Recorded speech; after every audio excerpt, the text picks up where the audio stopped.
guys, welcome back to my YouTube channel.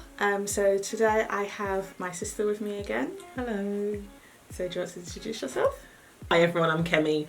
I am a mortgage and protection advisor. I've been in the industry since 2011. Thoroughly love what I do. I especially love helping young people get onto the property ladder, and what else can I say? I've been a broker for a number of years. I've worked for some of the major high street banks. I think that pretty much sums me up.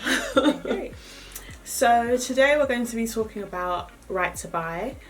Firstly, I'd like to say subscribe right now, please guys. Yep, we definitely want those subscribers up, so subscribe and like the video because I know that you're going to enjoy this one. But yeah, today we're talking about right to buy, and essentially we're going to be looking at how much discount you can get, what exactly makes you eligible for right to buy, and so on and so forth. So I'm going to be asking Kemi some questions and also be chipping in myself here and there. So Kemi, what exactly is right to buy? Right to buy is an incentive to help council tenants buy their own property. I guess that is it in a nutshell. So if you have a council property and you've been renting for X amount of years, you have the right to buy that property at a discounted price, and most of the time the discount is pretty good. Yeah. So in order to be eligible for the right to buy discount, you have to be living in the property for at least 3 years. Once it gets greater than 5 years, the discount increases, and it also is dependent on whether you're in a house or a flat. So the maximum amount of discount that you can get if you were located in London, if the property is located in London, is £112,000. Whereas if it's outside London, it's around 84k, and that's as of today's date. Check the date of this video to make sure, but these numbers are correct as of today. Okay, I think that's everything in a nutshell, but now we'll ask Kemi what exactly you need in order to push this through the mortgage process. What's that like? Well, the first thing that someone would need to do is actually apply for the right to buy. I get quite a lot of inquiries from people who say, I want to buy my council property, can I afford it? My question is, have they said that you can buy it? Yeah. So the first thing to do is please write to your local council and apply for the right to buy, because that will help me do the calculations, that will help me decipher as to how much the mortgage needs to be, and then also what a common thing is that sometimes if you have families living in the house, maybe it's just the mum who is on the tenancy, she then applies for the right to buy, and let's just say the property's worth 400,000 and you get 112,000 discount. Could the mum actually afford the remaining difference on her salary? And then what then has to happen is then she has to go back, put some of the adult children onto the tenancy as well, so they're included in the right to buy, and then I can calculate it all over again. So the first thing to do is just talk with your family to see how many of you are going to go on the tenancy and on the right to buy document, because with mortgages, whoever is named on the right to buy letter to say that we're giving you the right to buy, those same people have to go on the mortgage. So you can't say, okay, Kemi, we're short in affordability, can Mr. Uncle from over there come on the mortgage? No, it doesn't work like that. Whoever's named on it must be on the mortgage. So if you know that you've got plans to buy somewhere in the next 6 months and you're on the tenancy, you need to go right back to the council and say, I don't want to be on the tenancy, it's only these 2 people. So yeah, just to reiterate, apply to the council with the people that you know are going to go on the mortgage, and don't put someone on the mortgage who's got really bad credit, because the way that right to buy is assessed is also a little bit different to your average mortgage, so that they're a bit more strict on it, because in a sense, if the affordability adds up, you're not putting down any money. So the banks want to make sure that if they're lending you, say 400k or so, that you're actually going to pay it back. So if someone's got really bad credit, have the conversation with that person, let them know that, sorry, you can't really go on it. Right. Okay. The reason being is that I know that in the previous video I said that I deal with people with adverse credit, because there's always a lender that will say, yes, most of the lenders who I call subprime lenders, most of them don't offer right to buy mortgages. So yes, there may be a lender if you're buying a regular property, but where it's a discounted property, you may have an issue. So write to the council, make sure the people who are named on it have got good credit. And then what I then do is get all your information from you. So that is 4 months bank statements, 3 months pay slips, your ID, credit card statements, proof of address, and then I then work out the affordability. So let's just say that the council have valued your property at 100,000 and they've given you 50,000 discount. Your mortgage is 50,000, and the great thing is that the discount the council give you, which is the 50,000 in this case, that acts as your deposit. So as long as you've got enough combined income to cover the 50,000, you don't need to put any money down. So it's absolutely a great way to get onto the property ladder. So I don't know if you guys understood that, but basically no deposit in the right to buy scheme if there's enough discount. That's the key. If there's enough discount being given by your council, then you will not need to put down a deposit. And the greater amount of discount is usually given for those who have been at the property for a longer amount of time. So those like around the 10-year mark or something. Maybe it's your childhood home and you and your parents are trying to buy it. You most likely won't have to put down any money as a deposit.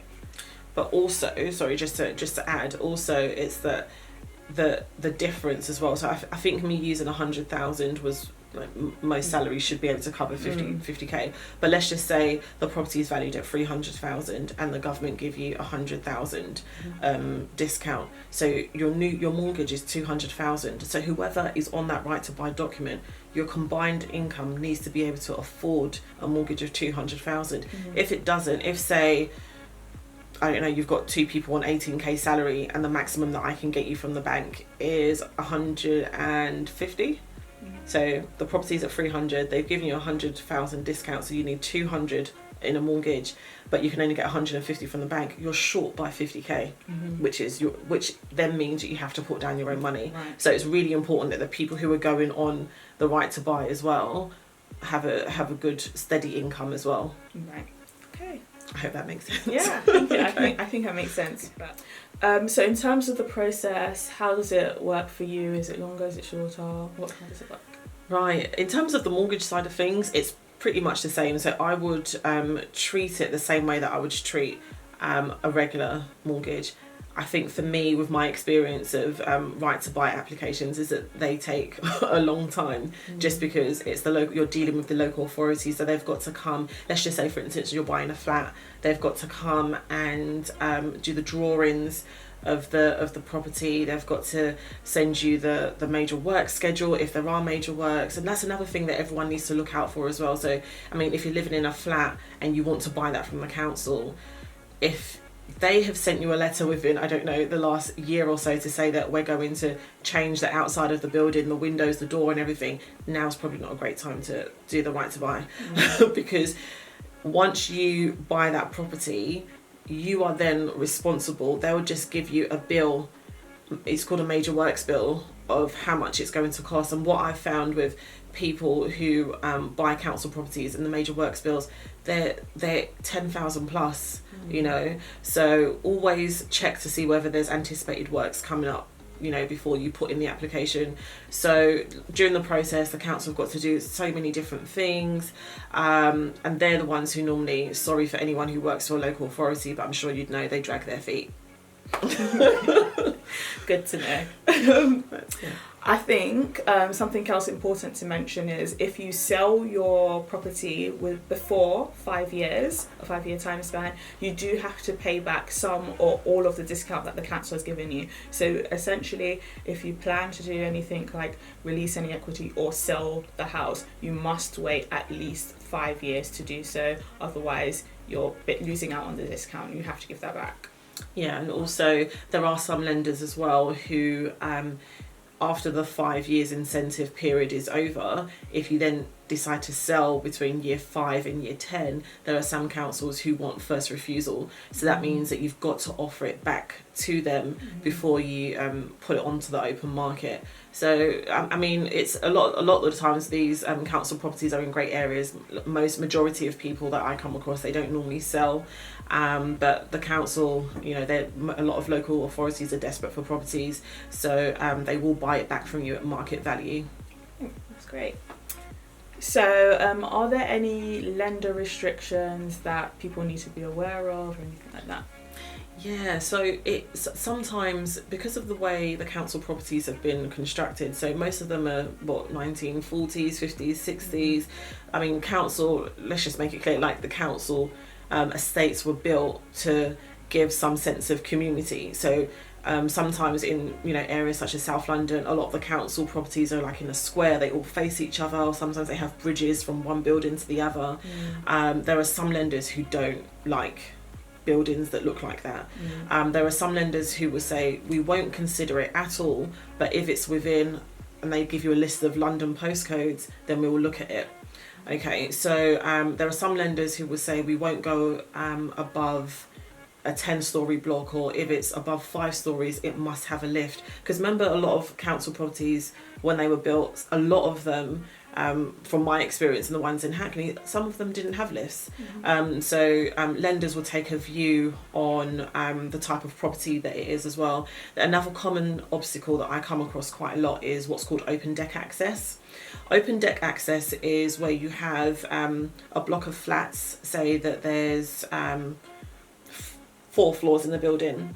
There may not be a lift, there may be a lift, but in order to get to the flat, you have to walk across a balcony. So there's like a shared landing that everyone has to walk across. That is something that only a handful of lenders will be willing to lend on. Essentially, with a lot of the right to buy properties as well, because of how they're constructed, a lot of them come down to the surveyor's comments. So sometimes what I do is, if I get a right to buy property, I go on Google Maps, I look at it, I look at what's been sold in the area, how it's renting. I then call the surveying company to say which surveyor covers this area. This is the property that I'm thinking of, that I'm doing a mortgage for. What are your views? So I know I don't want to waste my time doing a mortgage application for something that's not going to go through. So I talk to them and see what their view on it is. Another obstacle that I came across was with a lender that was based up north, and they said, no, we're not willing to lend on it because it's an ex-local authority flat with 5 floors. And I just thought, you really don't know, because this property was in the centre of London. It was in Notting Hill. No one with common sense would say, I'm not going to lend on it because of the resaleability. So I then had to call the valuer, the surveying company, and speak to them. We ended up getting it through, but these are the sort of challenges that that you could actually face. Okay. So I think we've basically covered everything now. The only thing to mention is that for right to buy, it needs to be either your only or main home. So just important to note before you try and get on this property process, you should note that. But yeah, if you have any questions, please leave them down below. I'm also going to leave Kemi's details. I'll probably put her email address on the screen here for you guys to contact her if you are interested in doing any right to buys. So yeah, that's everything from me. Please like this video, subscribe, and press the bell, because you know I'm not really regular with this upload thing, so you want to be notified. You definitely want to be notified when I upload a video. But yeah, that's everything from us, and we hope you enjoyed the video. Bye guys. Take care, bye.